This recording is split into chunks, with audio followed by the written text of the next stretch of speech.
सबसे पहले आपको बताएं, वज़ीर आज़म शहबाज शरीफ ने कहा है अफगानिस्तान से दहशतगर्दारा कर कलदम TTP के साथ मिलकर पाकिस्तान में दहशतगर्दी करते हैं। अब उनके खात्मे का वक्त आ गया है। आर्मी चीफ के हमरा बनू में दहशतगर्दी से मुताल्लिक़ इजलास में शिरकत के बाद गुफ्तगू में शहबाज शरीफ ने कहा अफगानिस्तान, पाकिस्तान और खारजियों से किसी एक का इंतखाब कर ले। उन्होंने सिपहसालार से गुफ्तगू की है। दहशतगर्दी के खात्मे के लिए जल्द एक मनसूबा काबीना में लेके जा रहे हैं।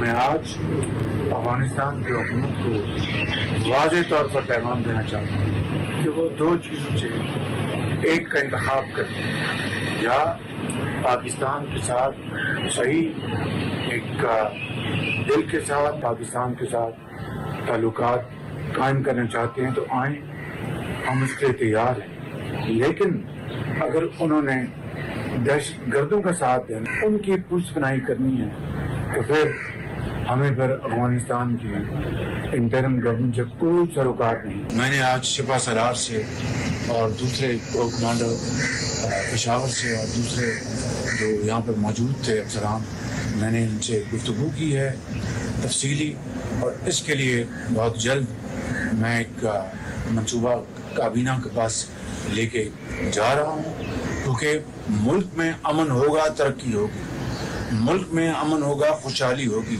और अगर अमन तबाह हो गया खुदा न खास्ता तो ना फिर तरक्की ना खुशहाली किसी काम की नहीं होगी। सिक्योरिटी फोर्सेस ने खैबर पख्तूनख्वा में कार्रवाइयां करके फितनाल खवारिज के 35 दहशतगर्दों को हलाक कर दिया। फायरिंग के तबादले में 12 जवान शहीद हुए। ISPR के मुताबिक दहशतगर्दों को बाजौड़ और वजीरिस्तान में 10 से 13 सितंबर के दौरान कार्रवाइयों में हलाक किया गया। बाजौड़ में इंटेलिजेंस बेस्ड ऑपरेशन में 22 भारतीय स्पॉन्सर्ड खवारिज मारे गए। वजीरिस्तान में की गई कार्रवाई में 13 खवारिज हलाक हुए। सदर मुमलिकत आसिफ अली जरदारी, वज़ीर आज़म शहबाज शरीफ और वज़ीर दाखिला मोहसिन नकवी ने कामयाब ऑपरेशंस पर सिक्योरिटी फोर्सेस को खराज तहसीन और शोहदा को खराज अकीदत पेश किया।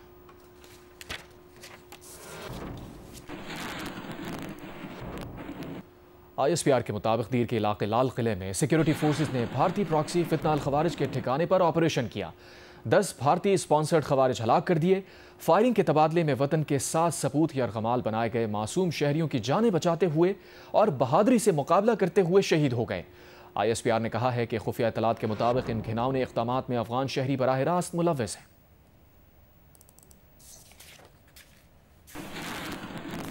सदर मुमलिकत आसिफ अली जरदारी का दौरा चीन जारी है। Communist party of China Sichuan के पार्टी सेक्रेटरी की जानिब से सदर मुमलिकत आसिफ अली जरदारी के एजाज़ में इशाइया दिया गया। इशाइये में खातून अव्वल आसिफा भुट्टो जरदारी और चेयरमैन बिलावल भुट्टो जरदारी ने भी शिरकत की। सदर जरदारी ने पाक चीन दोस्ती और ताउन मज़ीद मजबूत बनाने का अज़्म दोहराया। चीन ने 2008 में सिचुआन ज़लज़ले के दौरान पाकिस्तान की मदद पर इजहार तशक्कुर किया।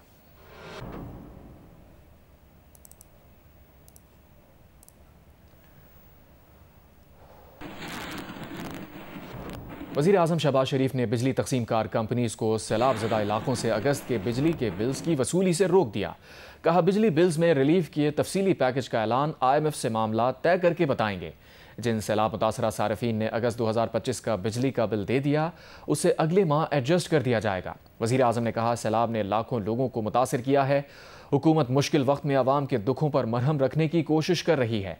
जब तक सैलाब मुतासरीन घरों को वापस नहीं चले जाते चैन से नहीं बैठेंगे।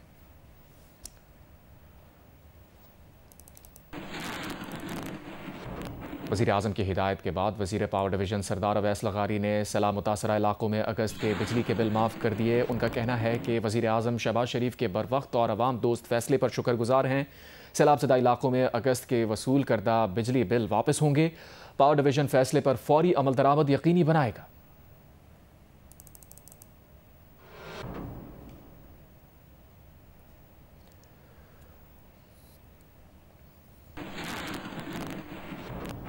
मुल्तान को दरियाए चनाब से सैलाबी सूरत हाल का सामना है। हेड मोहम्मद वाला और शेर शाह की दर्जनों बस्तियां अभी तक गहरे पानी में डूबी हुई हैं। शुजाबाद और जलालपुर पीरवाला में लाखों लोग बेघर हैं। मजीद बता रही हैं सालेहा मलिक अपनी रिपोर्ट में। मुल्तान की तहसील शुजाबाद और जलालपुर में सैलाबी सूरत हाल बरकरार है। लाखों लोग बेसरो सामानी के आलम में अपने घर बार छोड़कर फ्लड बंद पर रहने पर मजबूर हैं। शुजाबाद में बस्ती धोंदू का फ्लड बंद टूटने से पड़ने वाला शगाफ 220 फुट चौड़ा हो गया है।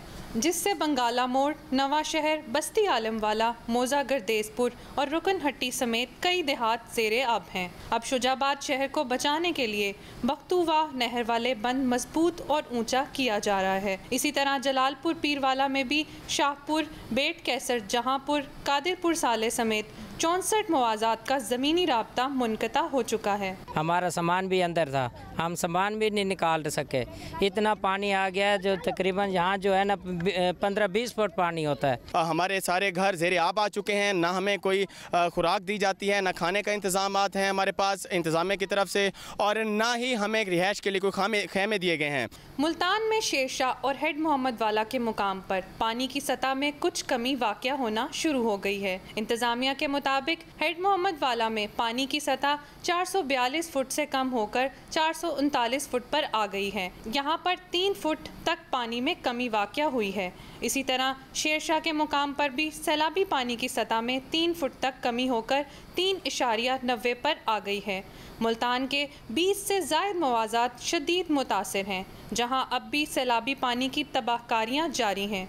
ज़िले इंतज़ामिया के मुताबिक सैलाब में घिरे अफराद को कश्तियों के ज़रिए ज़रूरी अशिया और राशन फराहम किया जा रहा है।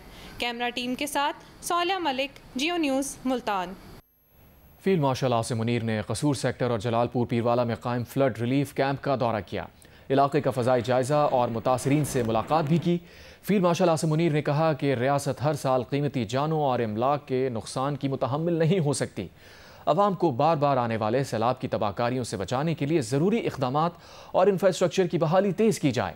फील्ड मार्शल ने मुतासरीन को दोबारा आबादकारी और बहाल में मुकम्मल ताउन की यकीन दहानी कराई और अवामी फलाह बहबूद के तमाम इक़दामात की हिमायत से मुताल्लिक़ पाक फ़ौज का गैर मुतज़लज़ल अज़्म भी दोहराया।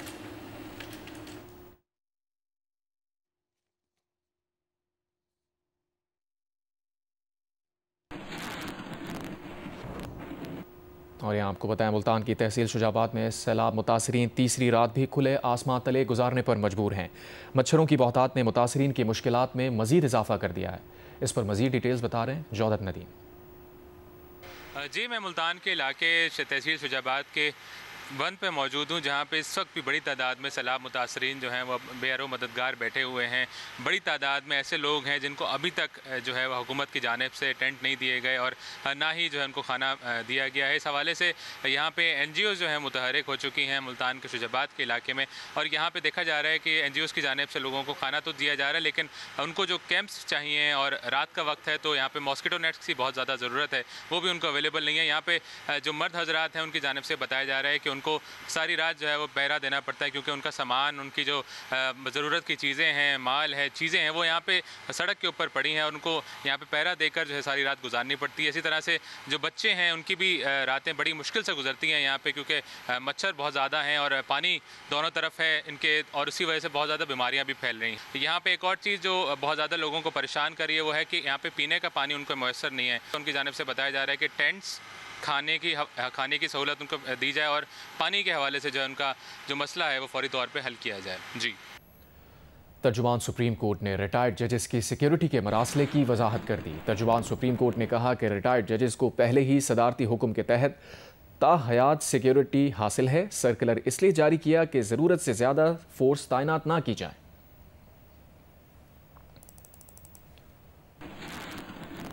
ट्रेडिंग कॉरपोरेशन ऑफ पाकिस्तान ने 1 लाख मेट्रिक टन चीनी दरामद के लिए एक और टेंडर जारी कर दिया। 23 सितंबर तक बोलियां तलब की गई हैं। टेंडर दस्तावेज के मुताबिक दरामद के लिए 25,000 टन से कम की बोलियां मंजूर नहीं की जाएंगी। इससे कबल TCP ने 8 सितंबर को 1 लाख मेट्रिक टन चीनी की दरामद का टेंडर खोला था। वफाकी हुकूमत ने चीनी की दरामद पर टैक्सेस से इस्तिस्ना दे रखा है।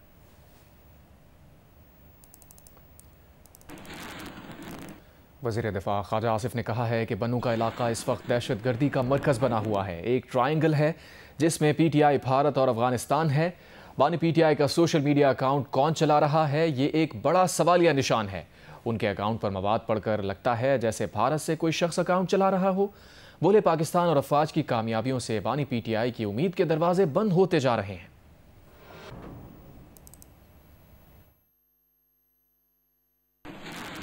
जो वाक़या हुआ है, देखें, ये बुनियादी तौर पे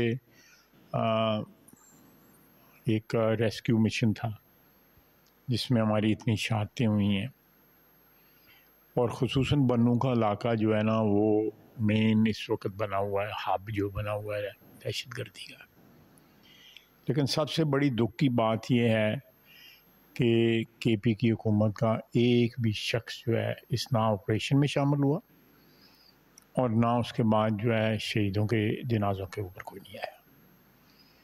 ये कितनी अफसोसनाक बात है। इसका एक ही मतलब निकलता है कि भारत के ज़रिए और यहाँ पे उनके जो स्पॉन्सर्स हैं वो PTI है और फॉरेन स्पॉन्सर्स उनके जो हैं भारत और उसके साथ अफ़गानिस्तान है।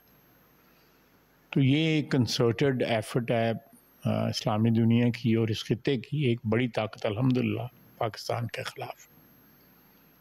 क्योंकि पाकिस्तान की कामयाबी जो है दिन ब दिन, जो हमारी अफवाज की कामयाबियाँ जो हैं वो उम्मीद के जितने हैं दरवाज़े वो बानी PTI पे बंद होते जा रहे हैं। इस्लामाबाद हाई कोर्ट ने 190 मिलियन पाउंड केस में सज़ा याफ्ता बानी PTI और बुशरा बीबी की सज़ा मअतली की दरख्वास्तें जल्द मुकर्रर करने की हिदायत कर दी।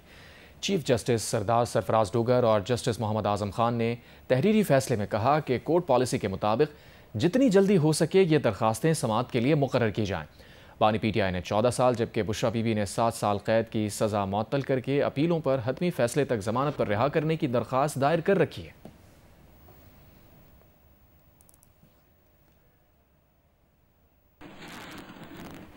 पाकिस्तान तहरीक इंसाफ के रहनुमा चौधरी परवेज़ इलाही ने कहा है कि मुखालफीन मारे मारे फिर रहे हैं कि गुजरात के लिए पैकेज लेकर आए हैं।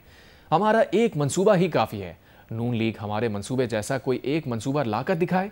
उन्होंने ये बात गुजरात में सैलाब ज़दगान से खिताब में कही। आज ये ऐसे फिर रहे हैं ना मारे मारे मुखालफीन और आए कि हम बड़ा पैकेज लेके आए हैं।